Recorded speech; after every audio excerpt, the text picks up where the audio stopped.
Hello students, तो कैसे हो आप लोग। मैं सिद्धांत शुक्ला। आज हम बात करेंगे शब्द अलंकार के बारे में। पिछली क्लास में हम लोग पढ़ चुके हैं अलंकार क्या होते हैं और अलंकार के कितने भेद होते हैं। तो चलिए शुरू करते हैं। जब काव्य की शोभा शब्दों के द्वारा बढ़ाई जाए तो उसे शब्द अलंकार कहते हैं। मुख्य रूप से शब्द अलंकार तीन प्रकार के होते हैं जो इस प्रकार हैं। पहला, अनुप्रास अलंकार। जब एक ही वर्ण की आवृत्ति बार बार हो तो उसे अनुप्रास अलंकार कहते हैं। उदाहरण: तरनी तनुजा तट तमाल तरुवर बहुछाए।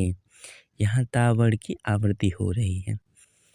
या काली घटा का घमंड घटा, यहाँ घावड़ की आवृत्ति हो रही है। यानी कि अनुप्रास अलंकार में वर्णों की आवृत्ति बार बार होती है।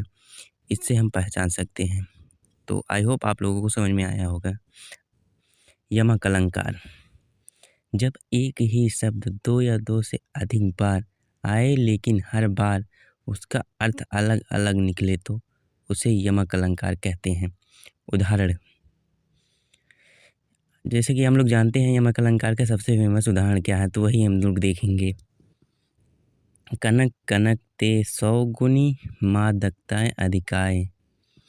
या खाए बौराए जग वा पाए बौराए। अर्थ: एक कनक का अर्थ सोना और दूसरे कनक का अर्थ धतूरा है। सोने को पाने और धतूरे को खाने से व्यक्ति बौरा जाता है। यहाँ कनक कनक दो बार प्रयोग हुआ है जहाँ दोनों का अर्थ अलग अलग निकला है। पहले कनक का अर्थ है सोना तथा दूसरे कनक का अर्थ धतूरा है। तो आई होप आपको समझ में आया होगा यमक अलंकार क्या है। आगे बढ़ते हैं। श्लेष अलंकार।